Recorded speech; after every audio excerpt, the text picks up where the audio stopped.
for the ultimate source of inspiration, knowledge, and entertainment, look no further. Network Kingdom is a unique platform that brings together experts from various industries. Through networking and collaboration, we create inspiring conversations that educate, entertain, and motivate our listeners. Whether you're a business professional, an entrepreneur, or simply someone looking to grow their knowledge base. Hello, everyone. I have Suzanne with me today. How are you? I am just fine. Thank you for having me today. Awesome. How are you doing and how's the weather? Actually, our weather is absolutely beautiful. It's quite hot right now, but we just had the most gorgeous weekend. Yeah. I'm not sure if you're Celsius or Fahrenheit over there. Celsius here, we're 30 plus degrees. Yeah. That's warm. That's hot. Yeah. Yeah, it's hot here in the summer. Yeah. June and July, we're hot, and we just had the hottest May on record. So Wow. yeah. Nice. Yeah. Nice. So tell us a little bit about who Suzanne is. Yeah, well, I live in the country in about the middle of Canada, just outside, about half an hour outside of Winnipeg. I live with my husband, and we have got 3 little dogs, and I've got 2 grown adult children. And I am an intentional living consultant, and this is something that I kind of came up with as a combination of different trainings that I've taken over the last little while as a culinary nutrition expert, as stress management consultant, and a professional organizer. But I actually have a very strong minimalist angle that I bring.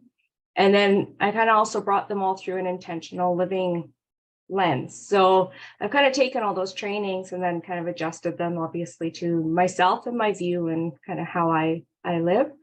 And a lot of my intentional living kind of ways of simplifying my life and whatnot stemmed from a very severe burnout that I went through a couple of years ago, year and a half or so. And that's kind of where my real significant journey, where I learned so many lessons about letting things go and de-stressing and applying all these things to my life and learning that they kind of need to stay ongoing. You know, it's not a temporary fix. This is really something that I have applied permanently, and it's a journey that I'm on, always looking for ways to kind of keep things simple and not complicated so that I don't have to go back to that state of mind I was in.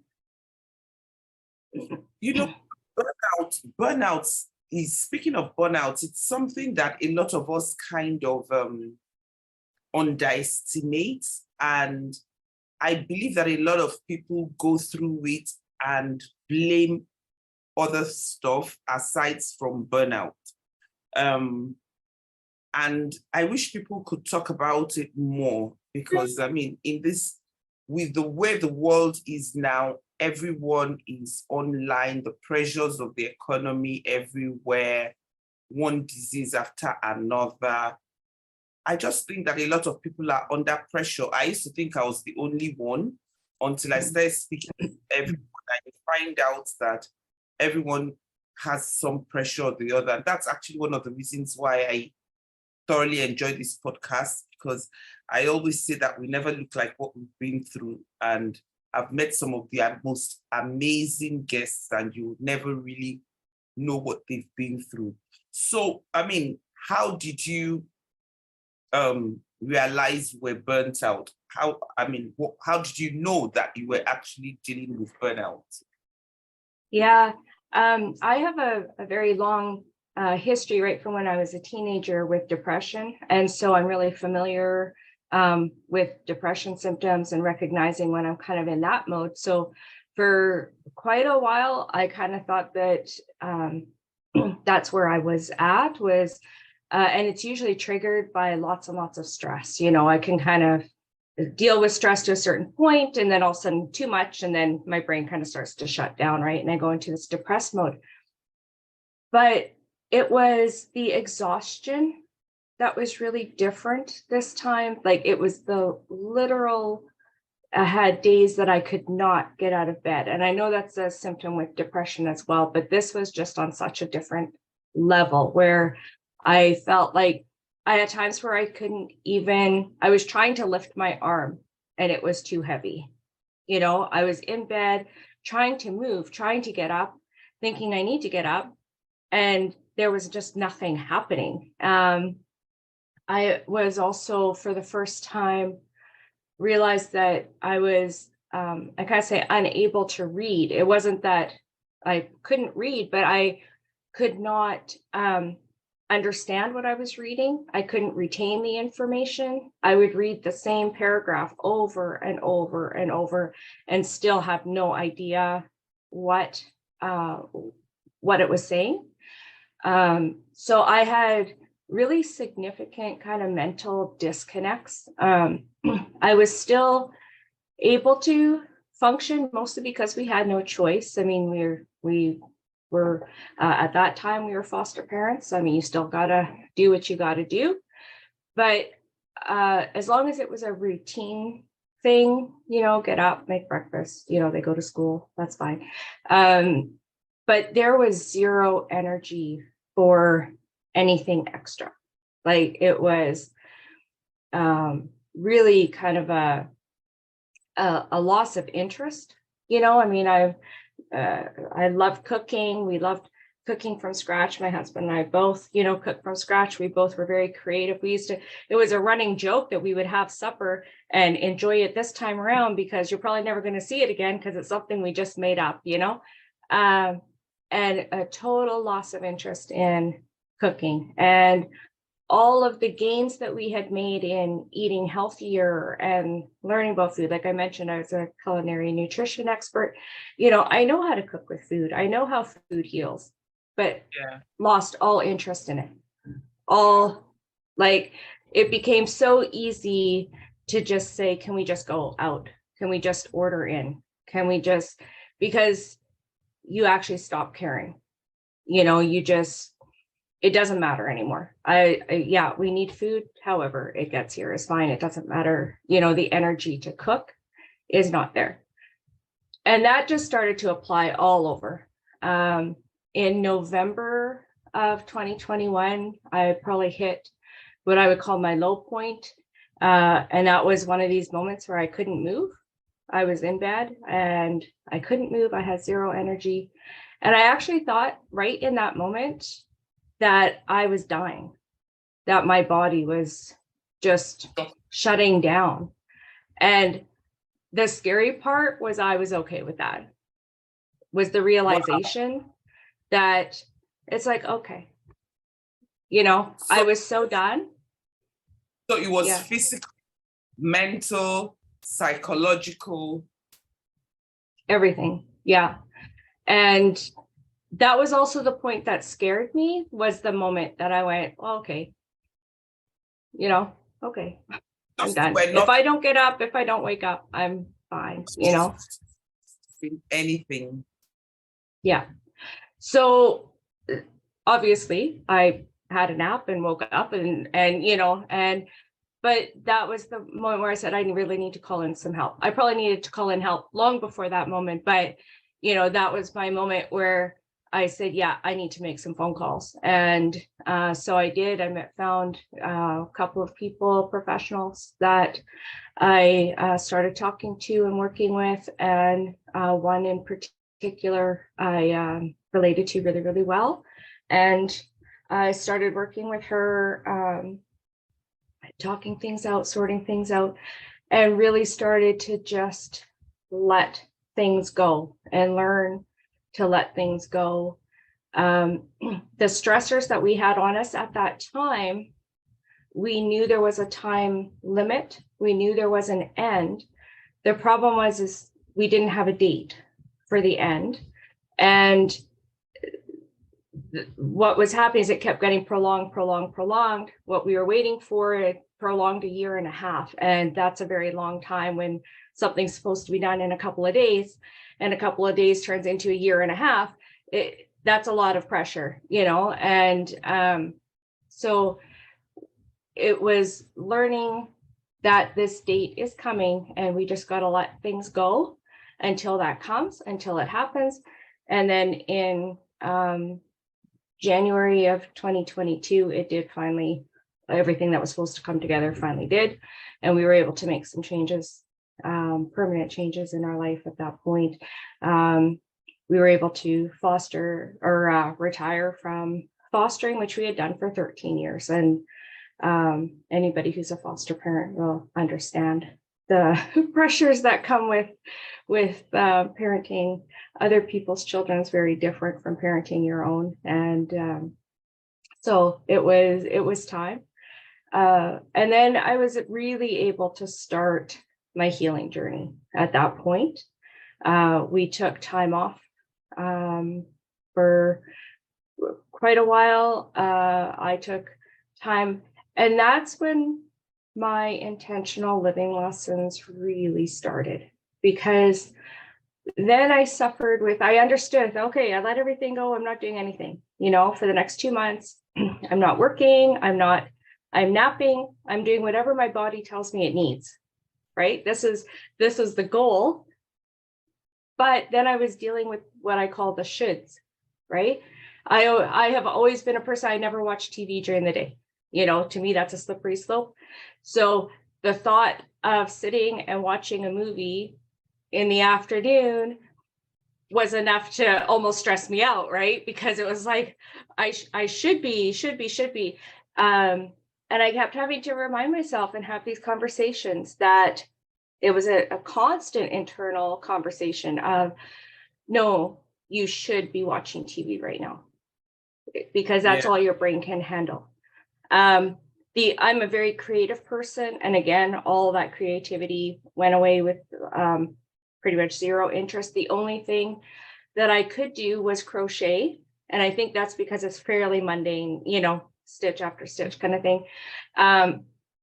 So I would sit and crochet and watch TV, and sometimes for hours at a time. And the whole time I had this kind of mental battle going with what I should be doing right now. And it was the constant lessons that over time took to be, it's okay that you are sitting here watching TV. It's okay that you're napping. I napped so much because I was so exhausted. I just slept and slept and slept. It's okay that you're taking 2 months to do nothing. It's okay, right? It was this constant having to remind myself that it's okay, it's okay. And eventually changing my habits. And, at one time, if somebody said, how was your day? I would do a quick mental checklist of how many things did I cross off my to-do list. And that determined whether I told you I had a good day or not, right? Or if I had on my to-do list some fun project to do, I'm a work first, play later kind of person, right? You have to deserve your playtime. And if I didn't get enough of my work done, well, then my playtime got pushed off the list but that would happen all the time, because depending on how long your to-do list is, you're always going to push off your playtime, right?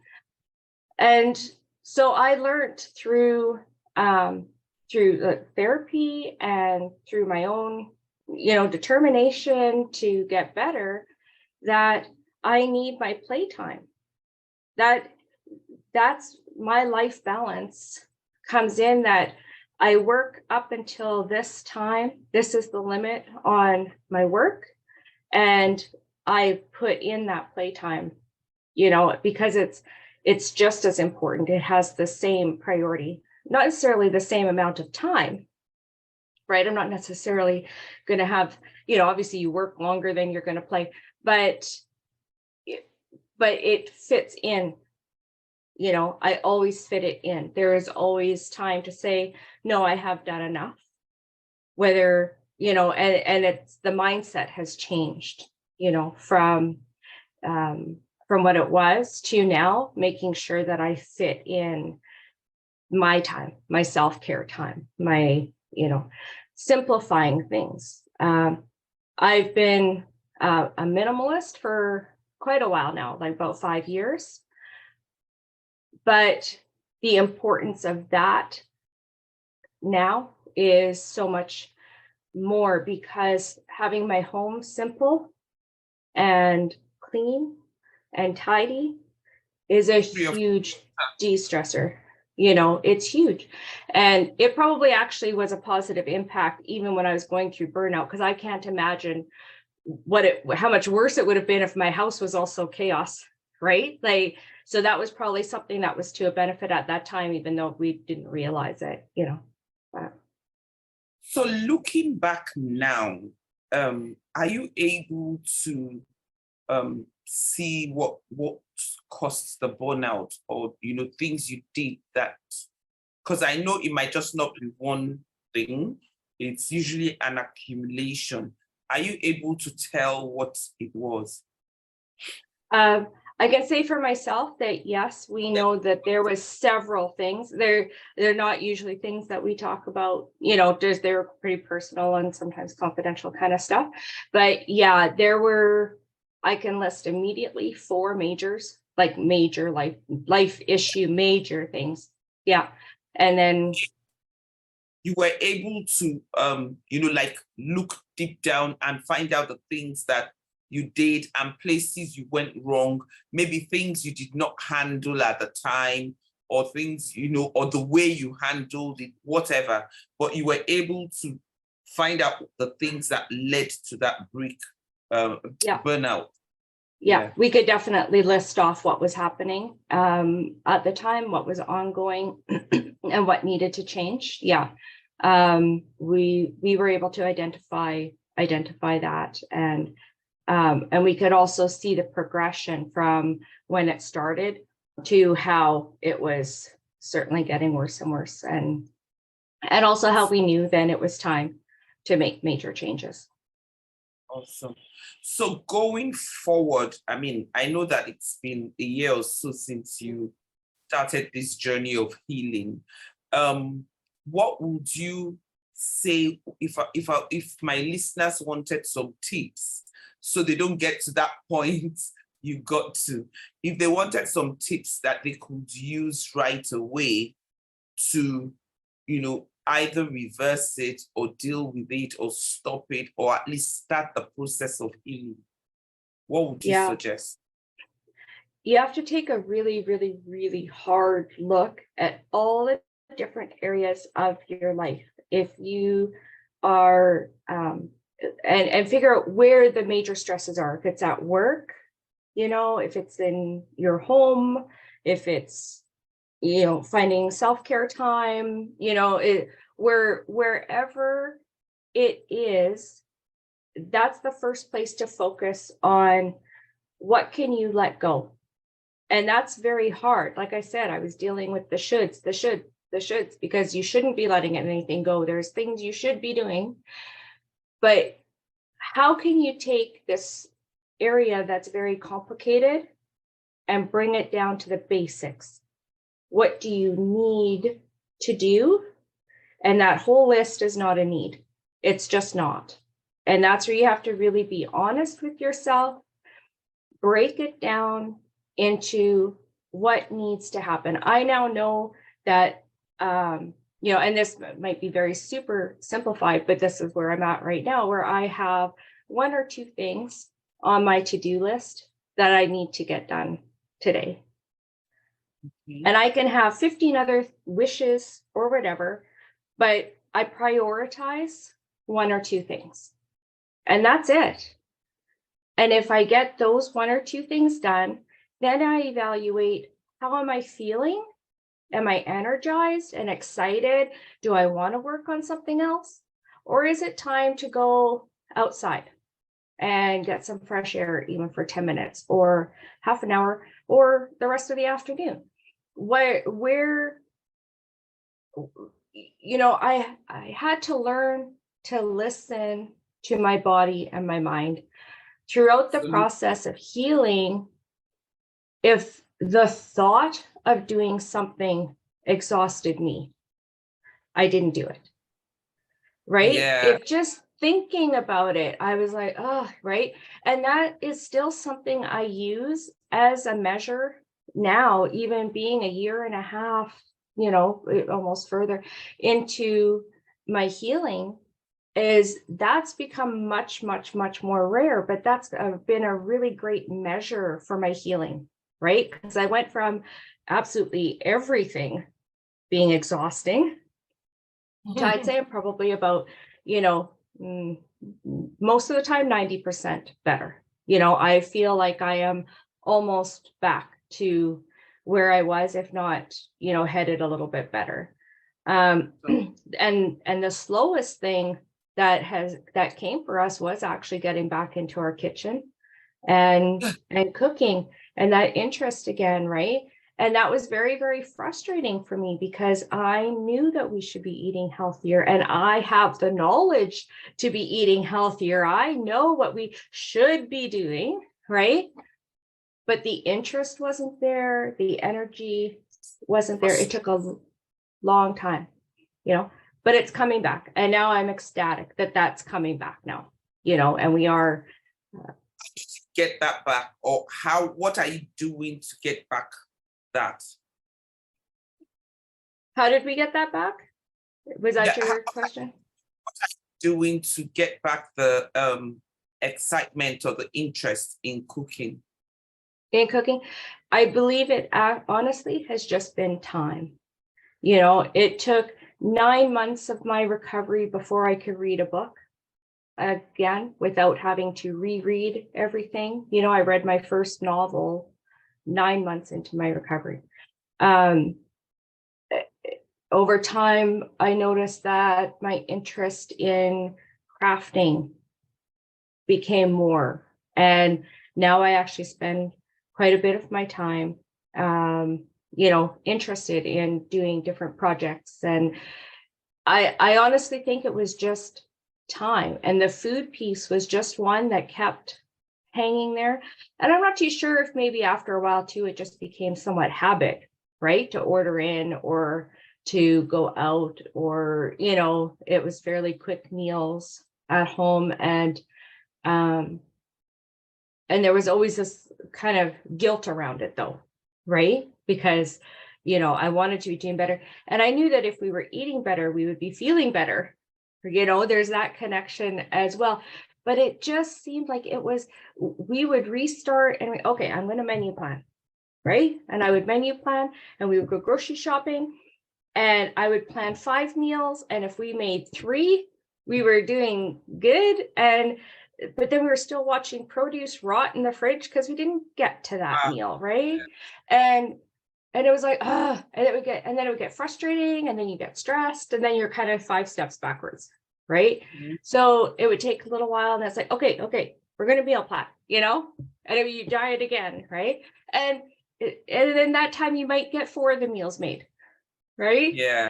And then eventually, now it's gotten much better. We are not all the way there, but we are now cooking more meals at home than going out, and there are the healthy meals that I want us to be making, and so huge improvements, but it was just a process. Yeah, trusting the process is very important. Just keeping at it. Yes. Amazing. I thoroughly took a lot from you. The tips are very practical and things we need to all look into. So yeah, I really am glad that you came to talk about burnout, because that is something that we all need to look into. Those days you just don't feel like getting out of work, getting out of bed. You know what to do, but you just don't. There's no excitement. There's no zeal, and yeah. What do you think about going on a holiday or something? Do you think that would help? Definitely. We actually have gone now on 2 two vacations in one in October, and we just came back actually from one. We were ready for a vacation. I think it would depend on the kind of vacation, right? I mean, by October of last year, we were ready. We went on a 2-week, fairly busy vacation. We went to California, kind of did Disney and Vegas and San Francisco, and saw California. It was fairly busy, but I was still quite strategic, right? We knew Disney was going to be kind of chaos, right? And Vegas probably also really busy. And San Francisco would be somewhat slower. So I planned our holiday in that order. We did Disney first, then we did Vegas, and we finished off with 5 days in San Francisco so that we had that slow end, right? I think had we done it in the reverse, you would be coming home off of Disney. I mean, you're not feeling relaxed, ready when you come back, whereas San Francisco was a much slower part of the holiday. The one we just went on now was a driving trip out to the West Coast. We went to Victoria, BC, which is right on the ocean there on the island. That's where my daughter lives with her husband and our grandson. It was his first birthday. So we drove out there, and I mean, driving through the mountains is my favorite. That's my favorite. I love the mountains. I love the mountains. I love the ocean. Of course, I live in the middle of Canada where we have neither. So I love going out there. I just find being in the mountains refreshing. I mean, driving through, that was the best. And we spent a few days with my daughter and her family. And then my husband and I actually went up to a place called Tofino, which is, it's like this quaint little town, but it's so picturesque on the island. It's we had never been there, but we'd always wanted to go. So we went, and it was amazing. And it was just the two of us, and and it was a driving trip. So, it's a little bit more, hey, what's that? Just pull over and take a look. And, so but that was just recently. And like I said, right now we're about, I'm about 90% better. I mean, I feel pretty good most of the time nowadays. So it was good, but we also have learned that it's okay to say, we've done enough for today, right? Oh, yeah. Or and let's go, just sit and relax and have a coffee and watch other people walk by for a while, And it's also okay to watch TV in the afternoon. Yeah, that's right. That's right. Although I will say, now that I'm feeling better and kind of back into my work schedule and whatnot, that no, I kind of back to no TV during the day, but I do find that's a bit of a slippery slope. But what it is because you're intentional now, you're able to also know when you need to take a break. And even if it means watching TV, you do that, knowing that you need to do that without feeling guilty. That's right. Yeah, you're right. Like the huge part of the hardest emotion, I think, to deal with is guilt when you're trying to heal yourself, learn about self-care, especially as women, right? So much comes on our shoulders, when it comes to not just working, but you've got family management and the household management and everything. We're amazing beings that can handle a lot, but it also means that we put ourselves last. And I would love for all of us to realize that we need to spend time on ourselves, because the better we are, then the better we are. Right? And so giving yourself the permission to have that hot bubble bath, go for a walk by yourself, put your headphones in, listen to your music or a podcast. That's okay. It's okay. You don't, you kind of hear people cheering on, someone who's, a mom to little kids, and how great she is that she, always puts her kids first. But that's not necessarily the example that you need to be setting for your kids either, right? Exactly. Yeah.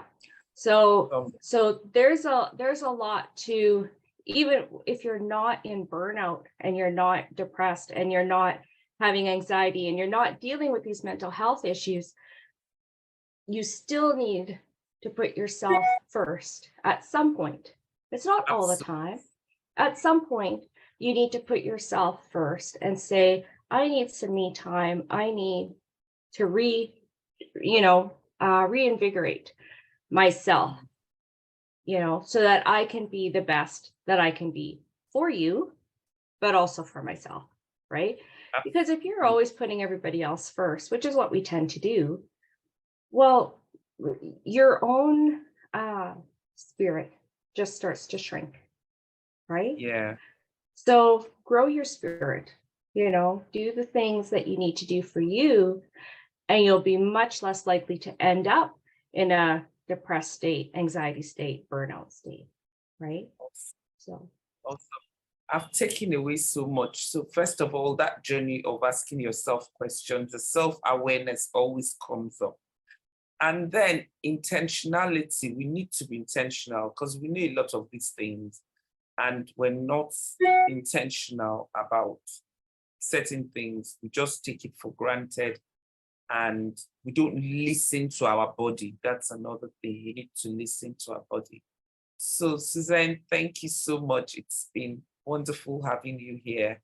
And I'm sure that my listeners are going to get a lot of information from this. And if you want to get in touch with Suzanne, she's going to be tagged on the podcast on the social media handles. So give her a shout out as well. Thank you, Suzanne. Great. Thank you so much for having me. It was great chatting with you. You're welcome. Okay, guys, I'm out. You've been listening to Network Kingdom with Omo Obulor. Remember, if you cannot see where you're going, ask someone who has been there before.